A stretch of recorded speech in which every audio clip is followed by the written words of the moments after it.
महाभारत की सबसे भावुक और रहस्यमयी घटनाओं में से एक ऐसी घटना आज हम आपके सामने लेकर आए हैं जिसके बारे में सुनकर शायद आप भी कुछ क्षणों के लिए सोचने पर मजबूर हो जाएंगे। कल्पना कीजिए उस क्षण की।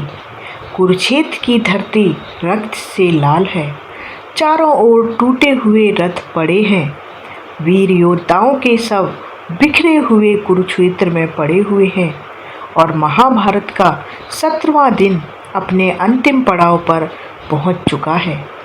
लेकिन इसी युद्ध भूमि में आज एक ऐसा योद्धा धरती पर पड़ा है जिसकी मृत्यु केवल एक योद्धा की मृत्यु नहीं थी, बल्कि एक ऐसे जीवन का अंत था जिसने जन्म से लेकर अंतिम सांस तक सिर्फ संघर्ष ही संघर्ष देखा था।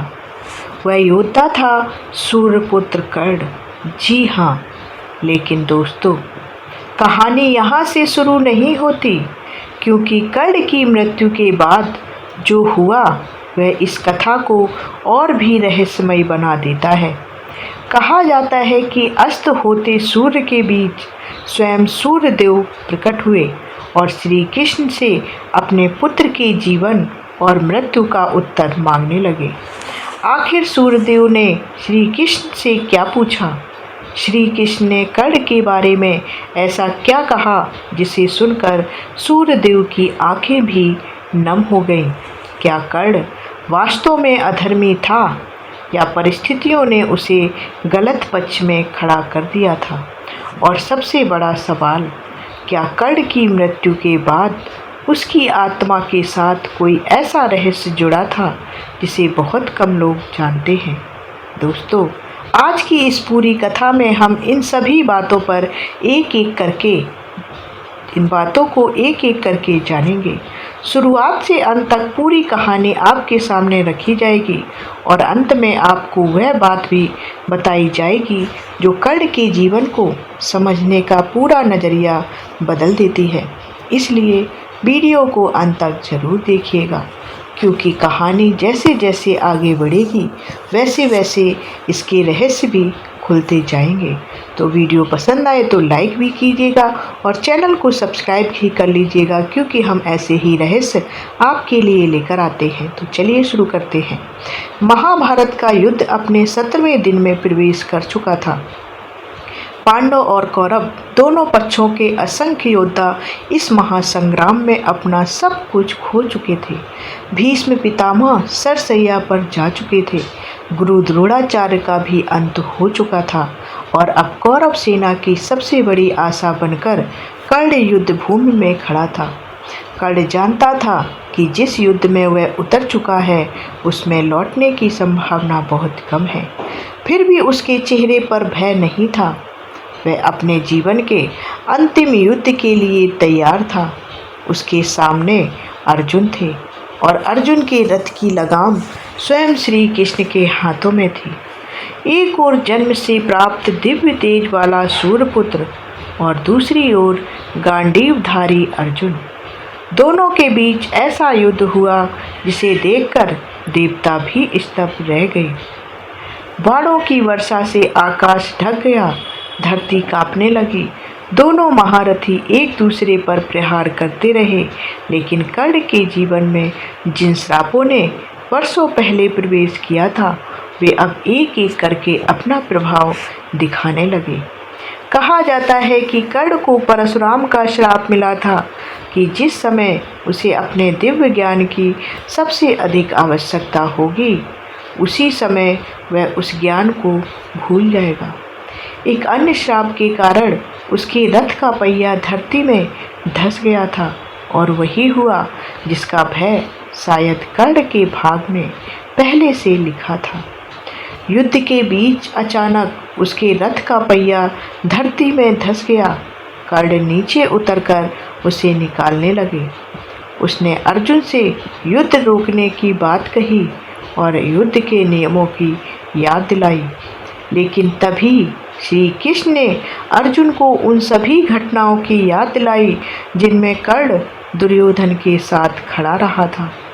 श्री कृष्ण ने अर्जुन से कहा कि धर्म का विचार केवल उस क्षण नहीं किया जा सकता जब स्वयं संकट सामने खड़ा हो। और फिर अर्जुन ने अपना घातक बाण छोड़ा। वह बाण सीधे कर्ण के शरीर को भेद गया। सूर्यपुत्र कर्ण धरती पर गिर पड़ा। और दोस्तों, यहीं से हमारी कहानी का सबसे भावुक अध्याय शुरू होता है।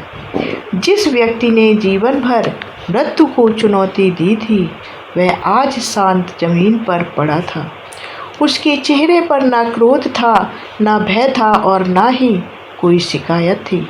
ऐसा लगता था मानो संघर्षों से भरा उसका जीवन आखिरकार विश्राम पा चुका हो। सूर्य धीरे धीरे पश्चिम की ओर झुक रहा था। उसकी सुनहरी किरणें कर्ण के चेहरे पर पड़ रही थीं। ऐसा दृश्य था मानो आकाश स्वयं अपने पुत्र को अंतिम प्रणाम कर रहा हो। कुछ श्री कृष्ण कुछ दूरी पर खड़े होकर कर्ण को देख रहे थे। उनके चेहरे पर विजय का कोई उत्साह नहीं था, क्योंकि वो जानते थे कि आज युद्ध भूमि से केवल एक शत्रु ही नहीं गया था, आज एक ऐसा योद्धा चला गया था जिसकी प्रतिभा, दानशीलता और साहस की प्रशंसा उसके विरोधी भी करते थे। अर्जुन भी मौन थे। उनके हाथ में गांडीव था, लेकिन उनके मन में विजय का उल्लास नहीं था। सामने पड़ा था कर्ण, उसे बार बार यह सोचने पर मजबूर कर रहा था कि आखिर उसने किस योद्धा का अंत किया है। तभी अचानक वातावरण बदलने लगा। अस्त होते सूर्य का प्रकाश असाधारण रूप से तेज हो गया। कुरुक्षेत्र की धूल जैसे स्वर्णिम आभा में बदल गई। आकाश में एक दिव्य प्रकाश दिखाई दिया।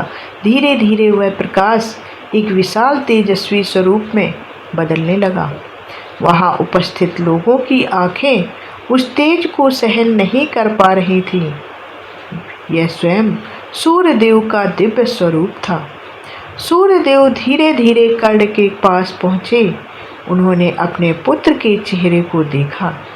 एक पिता के लिए इससे बड़ा दुख क्या हो सकता था कि उसका पुत्र युद्ध भूमि में मृत पड़ा हो। सूर्यदेव को कर्ण का बचपन याद आने लगा। वह बालक जिसे जन्म के तुरंत बाद उसकी माता कुंती ने एक टोकरी में रखकर नदी की धारा के हवाले कर दिया था। वह बालक जिसने राजमहल में नहीं बल्कि एक सारथी के घर में अपना बचपन बिताया था, जिसने अपनी पहचान पाने के लिए जीवन भर संघर्ष किया, जिसे बार बार उसके जन्म के कारण अपमानित किया गया, लेकिन जिसने कभी अपनी परिस्थितियों के आगे घुटने नहीं टेके। सूर्यदेव को याद आया कि कैसे कर्ण ने शिक्षा पाने के लिए स्वयं को ब्राह्मण बताकर परशुराम से विद्या प्राप्त की, कैसे उसे श्राप मिला, कैसे हस्तिनापुर के राजकुमारों के सामने उसकी योग्यता पर प्रश्न उठाए गए, कैसे दुर्योधन ने उसे अंग देश का राजा बनाकर सम्मान दिया। और उसी दिन से कर्ण ने दुर्योधन के प्रति ऐसी मित्रता निभाई जो अंत तक कभी नहीं टूटी। सूर्यदेव को यह सब कुछ याद आ रहा था कि कर्ण ने दान को अपने जीवन का धर्म बना लिया था। उसके द्वार से कोई भी याचक खाली हाथ नहीं लौटता था। यहाँ तक कि जब देवराज इंद्र ब्राह्मण का वेश धारण करके आए, उसके पास पहुँचे और उसके जन्मजात कवच कुंडल मांग लिए, तब भी कर्ण ने बिना हिचक उन्हें अपने शरीर से अलग करके दान कर दिया, यह जानते हुए कि इसके बाद वह पहले से कमज़ोर हो जाएगा। लेकिन दोस्तों, कर्ण के जीवन में सबसे बड़ा रहस्य अभी बाकी था। वह रहस्य जिसे स्वयं कर्ण भी लंबे समय तक नहीं जानता था। कर्ण वास्तव में कुंती का ज्येष्ठ पुत्र था, अर्थात पांडवों से भी बड़ा, पांडवों का भाई। श्री कृष्ण ने युद्ध से पहले कर्ण को यह सत्य बताया था। उन्होंने उसे समझाया था कि वह चाहे तो पांडवों के साथ आ सकता है, वह हस्तिनापुर का राजा बन सकता है। पांचों पांडव उसके छोटे भाई बनकर उसके चरणों में खड़े हो सकते हैं। लेकिन कर्ण ने यह प्रस्ताव ठुकरा दिया। उसने कहा कि जिस दुर्योधन ने उस समय उसका साथ दिया जब पूरी दुनिया उसका अपमान कर रही थी, वह उस मित्र को युद्ध के समय कैसे छोड़ सकता है। यही निर्णय कर्ण के जीवन की सबसे बड़ी ताकत भी था और सबसे बड़ी त्रासदी भी था। उसने मित्रता तो निभाई थी, लेकिन जिस पक्ष का साथ उसने चुना वही पक्ष धर्म के संघर्ष में गलत दिशा में खड़ा था। श्री कृष्ण जानते थे कि कर्ण के भीतर महानता थी, लेकिन उसके जीवन में ऐसे निर्णय भी थे जिनके परिणाम से वह बच नहीं सकता था। अब सूर्यदेव ने श्री कृष्ण की ओर देखा। उनकी आंखों में क्रोध से अधिक एक पिता की पीड़ा थी। उन्होंने कहा, हे वासुदेव, आज मैं देवता बनकर नहीं, एक पिता बनकर आपके सामने खड़ा हूँ। मेरा पुत्र जन्म से ही क्यों अकेला रहा? उसे जन्म देने वाली माता ने क्यों छोड़ दिया? समाज ने उसे उसके जन्म के कारण अपमानित किया। गुरुओं ने उसे अस्वीकार किया, सांपों ने उसका पीछा किया और अंत में युद्ध भूमि में उसका ऐसा अंत हुआ। क्या यह उसके भाग्य में पहले से लिखा था? श्री कृष्ण शांत रहे। उन्होंने सूर्यदेव की बात पूरी होने दी। सूर्यदेव फिर बोले, देव, कर्ण का जीवन उसके साथ हुई घटनाओं से नहीं समझा जा सकता। उसके जीवन को उसके निर्णयों के साथ भी देखना होगा। कर्ण महान था, इसमें कोई संदेह नहीं। वह दानवीर था, महान योद्धा था, वचन का पक्का था और मित्रता के लिए अपने प्राण तक देने वाला था। लेकिन जब मनुष्य के सामने सत्य और मोह दोनों खड़े हों, तब वह कौन सा मार्ग चुनता है? यही उसके जीवन की वास्तविक परीक्षा होती है। सूर्यदेव ने पूछा, तो क्या मेरा पुत्र अधर्मी था? श्री कृष्ण ने उत्तर दिया, नहीं, आपका पुत्र अधर्मी नहीं था।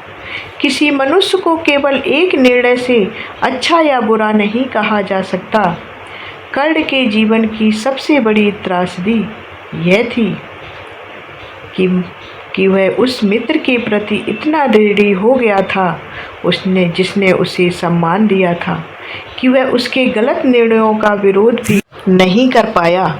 यदि कर्ण दुर्योधन को रोकता, यदि वह अन्याय के सामने खड़ा हो जाता, तो शायद इतिहास कुछ और होता। लेकिन उसने मित्रता को धर्म से ऊपर रख दिया। यही उसके जीवन की सबसे बड़ी दुविधा थी। सूर्यदेव कुछ क्षण मौन रहे। फिर उन्होंने पूछा कि यदि मेरा पुत्र युद्ध में हार गया, तो आने वाले युग उसे किस रूप में याद करेंगे?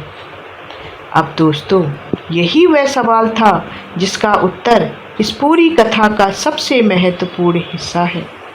श्री कृष्ण ने कर्ण के शांत चेहरे की ओर देखा और कहा, देव, आपका पुत्र युद्ध भूमि में मारा गया है, लेकिन वह वास्तव में पराजित नहीं हुआ था। पराजित वह होता है जो कठिन परिस्थितियों के सामने अपने साहस को छोड़ देता है। कर्ण ने जन्म से मृत्यु तक संघर्ष किया। उसने अपमान सहा, गरीबी देखी, पहचान के लिए संघर्ष किया, श्राप झेले और फिर भी अपने पराक्रम को कभी भी नहीं छोड़ा। उसकी मृत्यु हो सकती है, लेकिन उसके कर्मों की चर्चा कभी भी समाप्त नहीं होगी। श्री कृष्ण ने आगे कहा कि जब भी संसार में दान की बात होगी, कर्ण का नाम सबसे पहले लिया जाएगा। जब कोई व्यक्ति अपने वचन के लिए अपना सर्वस्व त्याग देगा, उस समय कर्ण की कथा सुनाई जाएगी। जब कोई मनुष्य परिस्थितियों के विरुद्ध संघर्ष करके आगे बढ़ेगा, उस समय कर्ण का उदाहरण सामने आएगा।